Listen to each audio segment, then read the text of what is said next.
is because a woman had sex. And the whole thing is, and this is the message that should really be here is that if you're a straight male and you supposedly have nothing in the game with feminism, but you still like sex, encouraging women so that they can feel safe about expressing it is something that is good for both people. Like one of the lines that we talk about at conventions, how it's important for conventions to have rules and to have an harassment policy. One of the reasons why that is really important isn't because you stop having women running around in scantily clad clothes. It's so that more women feel safe, and thus both genders can enjoy it more. And by the way, every social justice warrior hates it when I say that. But that to me is the legitimate a really important argument when you're talking about having convention harassment policies. And I think each should be posted publicly. And I honestly think that women should talk about it, especially the women cosplayers, and they should explain that they're doing this because they enjoy it, that it's part of their identity, and they feel that censoring that identity is like censoring them or oppressing them as a person. You can be trying to do things to help and still causing problems.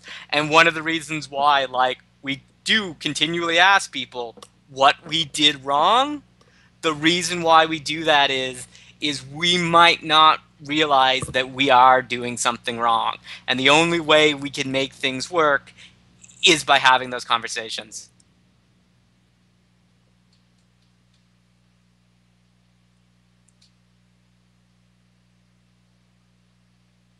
Okay, what would I think of a two-dimensional RPG focused on a list of 100 skills that all contribute to base values? Da da da da. So a complicated RPG that was very similar to the game that was sixth. That was actually very similar to the game that was sixth. I'm really considering, if we get money or if we figure out a good way to do the production, recontacting the person that was sixth and trying to make their game for money because I really liked it. What's your opinion of Jessica with N or whatever? I don't know who she is. Let me just Google and see if something comes up. Is an American promoter of conventions. Okay, so she's I assume she's someone who monetizes her looks and wears costumes. Okay, I'm not gonna talk about her because I don't know her, and I'm gonna talk about that in general. That's what I call transitional work. I think that doing that when you're young and pretty and using that to bank income so that you can start a career is unfortunately one of the options, especially in this economy, that is often the only thing that the jobs that women can find. The number of people who are like doing camming that have like a master's degree is surprisingly high. And I feel that as long as they have the fortitude, because doing even that, which is what I would call peripheral sex work, can be actually something that can cause a lot of emotional stress. If you have the emotional fortitude to do that, I support you. But I also think you should realize that gravity happens, and so do wrinkles happen, and you should always have a plan to move out of it. And I think that a lot of people just don't think about it, and they think that they can be like a person who's just cute and shows up forever. And then when they realize that's not enough, they try to learn how to do things, or they try to do things that they can't, that they honestly, like, they don't have enough experience and they haven't built up those skills. So if, if a woman who's already doing that, like if they monetize themselves and their looks in some way, it's a transitional job, and you should understand it as that, and you should at least be budgeting some of the money that you take in to move into another career. Because it just, again, you never know what it'll be like in 5 or 10 years, and more, you don't know which way your life will go, and you shouldn't be forced into doing any one thing.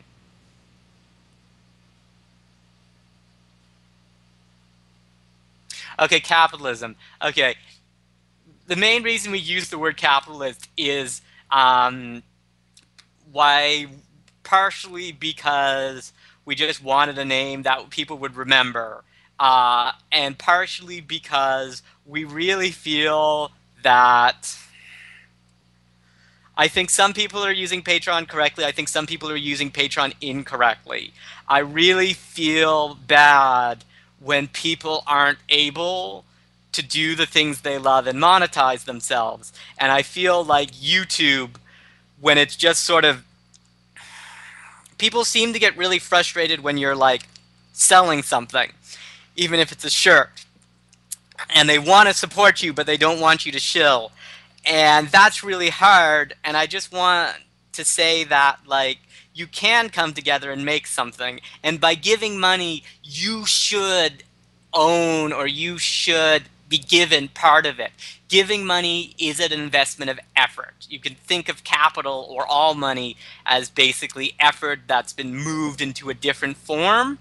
If you put up the money to make something, if you take that risk, I do feel that you should take part of the profits. That doesn't mean I'm like burn down Kickstarter. Uh, Kickstarter's great. It's making projects that haven't existed. As I just said, I don't, a while back, I don't want people to move to this idea that everything should be given on donations. And the big reason I want to do that is, and this probably has to do more than anything with ugly women, but the people who do best on a Patreon account are people who are very social and are physically attractive and are somebody that society like is already privileged in society. Nah, everybody hates the word privilege. Everyone is powerful in society. And the thing is that if someone has a really good idea and they're ugly, or if they're nervous, that doesn't mean that their idea is any less worthwhile. But the nature of crowdsourcing and the nature of Patreon means that they're less likely to get picked up. And the more that you sort of emote with the audience, the more you touch your audience, the more likely people are to give you money. But that attracts a type of person, and that's not always the person who bakes great things. I do not know. Uh, yeah, the reason why I check privilege, I'm going to talk about Samantha. She wrote a lot of our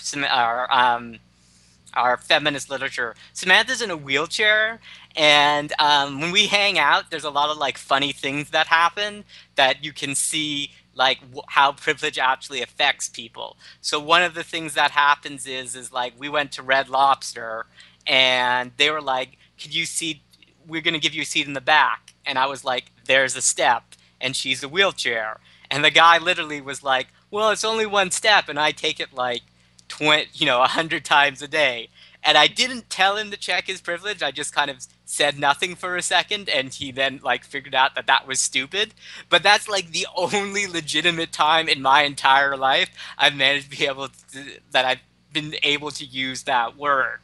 But one of the things that happens with Samantha is like I have to, when we go out, if we're going out to a restaurant that I've never been before, I have to see if there's a step so that she can go into it.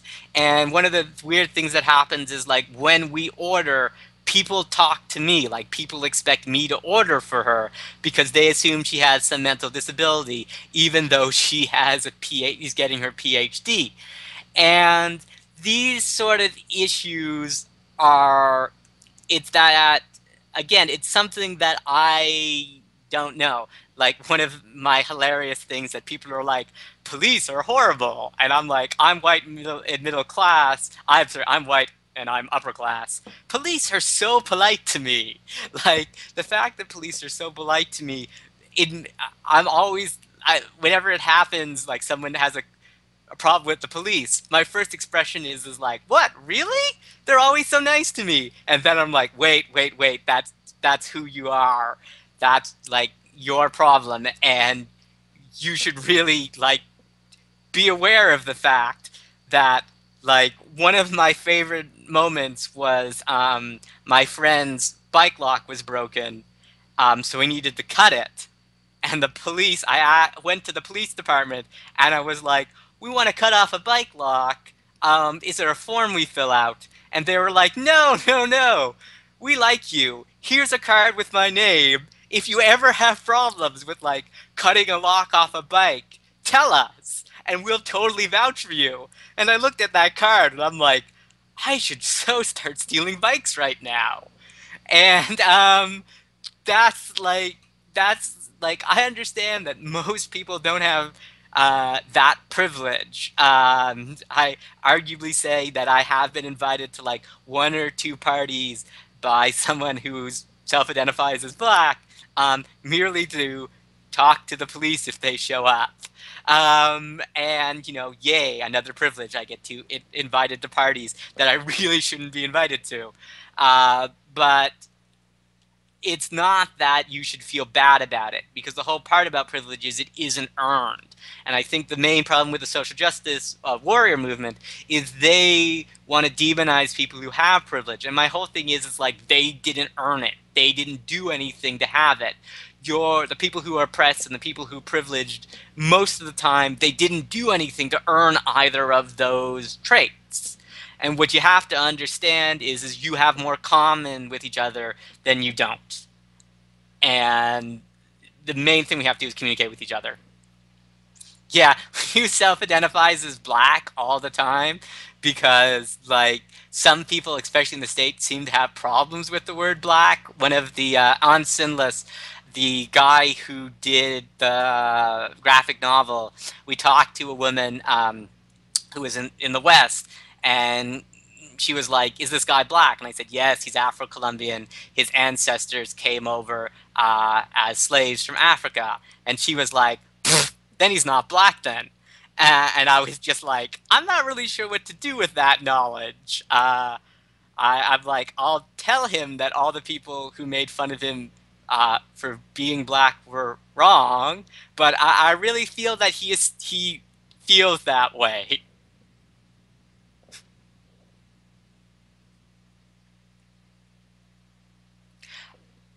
Um, the main thing that happened, the reason why the stream is here, is that Indiegogo is just down, and we're just waiting for them. And I am going to just wait until the Indiegogo campaign comes back up. And until that, I'm basically talking to people so they feel a little more calm. The immediate plan going forward, we want to do a video, another video on on women developers. I really want to do that. I really want to do more discussion. I going to have to talk to the podcast about it. I was supposed to be on a podcast talking about everything that's going on. They wanted to talk about, and I'm just going to keep saying this now, the woman who should not be named. I really think at this point, especially like when the site gets taken down, there are larger things that we should be talking about. And I feel that when everybody focuses on the woman that should not be named, you have to understand that at every stage of the production, she was a voice in a choir of people who didn't like this. And the majority of them were actually for equality, said they were for equality, but not this type of equality. And I want to say something, and this is like relatively important here. I feel that a lot of people who would not engage in women issues are engaging in women's issues. If, you know, somehow there's a social justice warrior ninja that immediately kills me upon leaving this room, I honestly feel that this project has still been a success because we've created so much conversation with people who don't normally discuss the conversation. And I really feel that's good. I really feel that's good. And I really feel, as I said, most of the criteria I get is criteria. Most of the criticism I get is not about what I'm saying, but who I'm saying and who I'm saying it to. And the whole point is if I'm only saying things to people that agree with me 100%, then there's no social change whatsoever. All I can actually do is say something wrong and then have them be offended.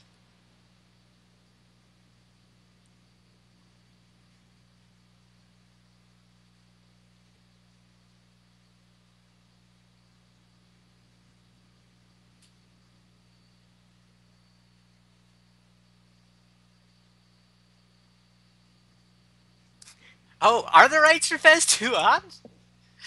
I'm a, I hope Phil Fish is being funny because I was like, that's not that bad an idea. Whoever suggested that we purchase the rights for Fez 2, that wouldn't go to charity. That would be a corporate production. But that's not that bad an idea. Thank you for bringing that up. Um, oh yeah, Trayvon Martin not going there, but good question.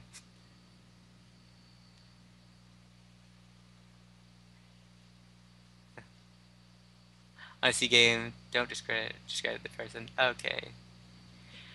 Is he playing Zelda? No, that would be awesome if I was playing Zelda while talking, because this guy is actually pretty much kicking Zelda's butt.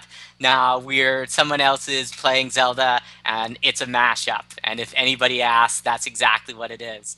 As a like one of the worst problems is like I'm on like I really hate playing competitive games because all I learned from that is that I should not be playing competitive games. Like, I wish there was a version of LoL that you could play where everybody was playing it just to have fun. Um, and I think people are playing it just to have fun, but part of the fun seems to be telling me I'm doing stuff wrong every moment that I'm playing the game.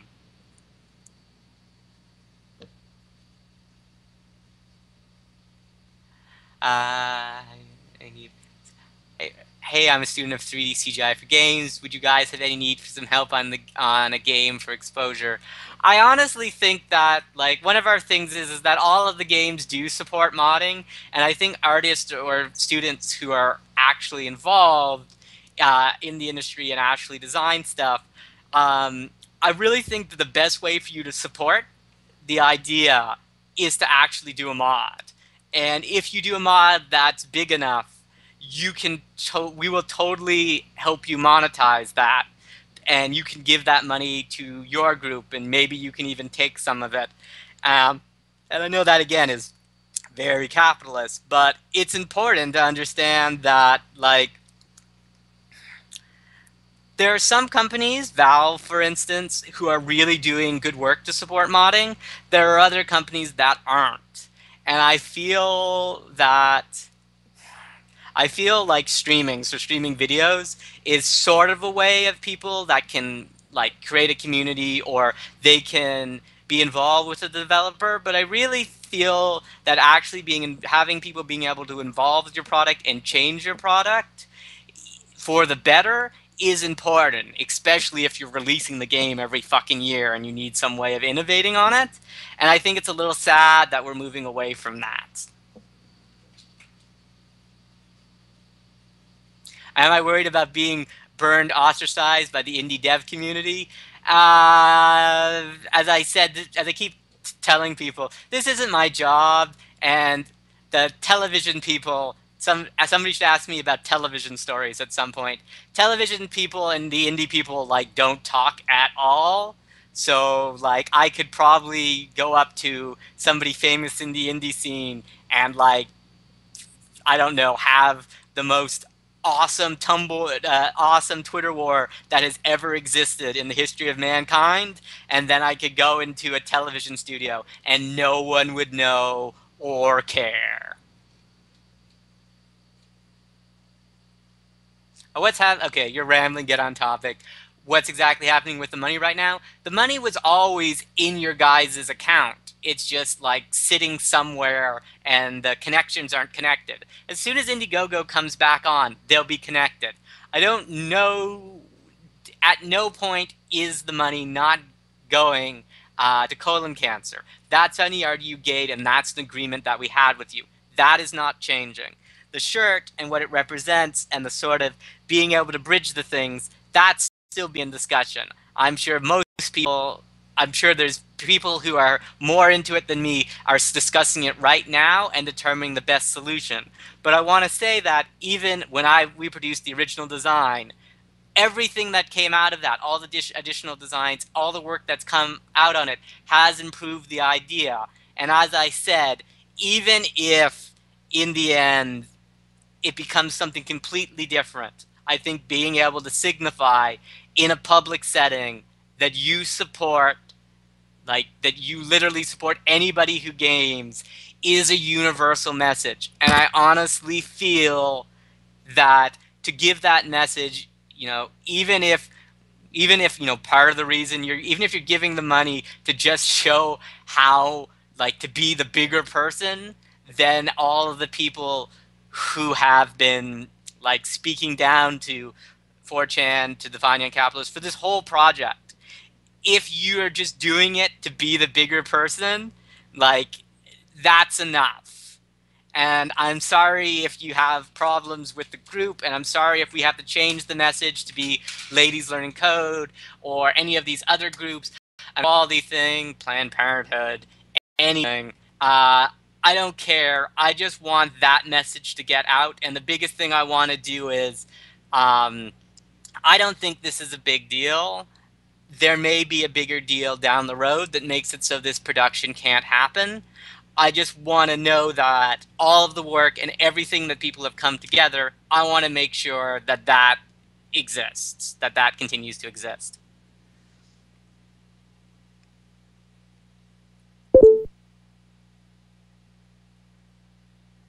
All of the shirt designs that I've got are awesome, but technically, you guys should choose it.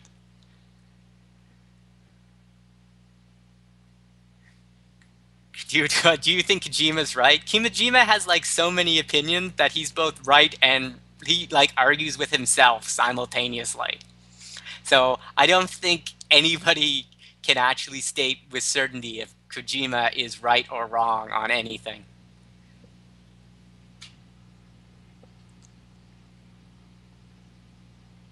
What are you doing? I produce. Okay. I got to talk about television for a second here and why everybody on YouTube is basically right in being concerned about dealing with it. If anybody tells you to trust them in television, explicitly don't. Everyone in television is going to try to screw you over. It's a matter of how much. And we have very complicated contract law and very complicated decisions so that a production can be made. One of the things that I do, is just to basically focus on getting the production being made.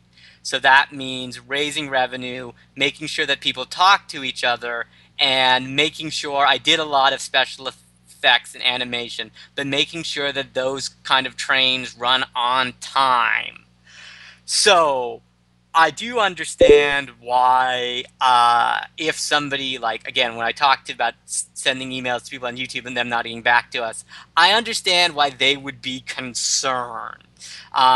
Because, like, a good example of something that legitimately happened on a set that I was involved in and I had to deal with it was a producer sent a PA. A PA is a production assistant, and they're more or less the lowest person on the ladder, to slow down the EMT, the emergency response, because they wanted to get this final shot of a person who was ODing. And that is particularly horrible, but that's the kind of culture that television actually has. So what you want to do is you want to make sure those things never happen. And you want to make sure that everyone is treated fairly. But I've noticed that a lot of these bigger productions, especially these ones that exist only on YouTube, people are doing them as a favor. And you should always be paid, even if it's not in money. There should always be some sort of return. You shouldn't do things because you feel like you're responsible to the person or because if it's a friendly relationship. You shouldn't do that because it just basically takes advantage of nice people. And if we want to have more nice people, we should make sure that they can be paid and live okay.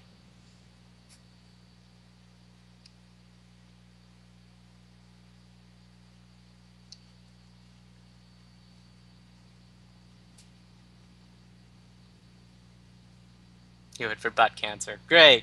This is a TV stream now. Excellent. Oh, great. Yeah, we should go back to bring it back to video games. Bring it back to video games.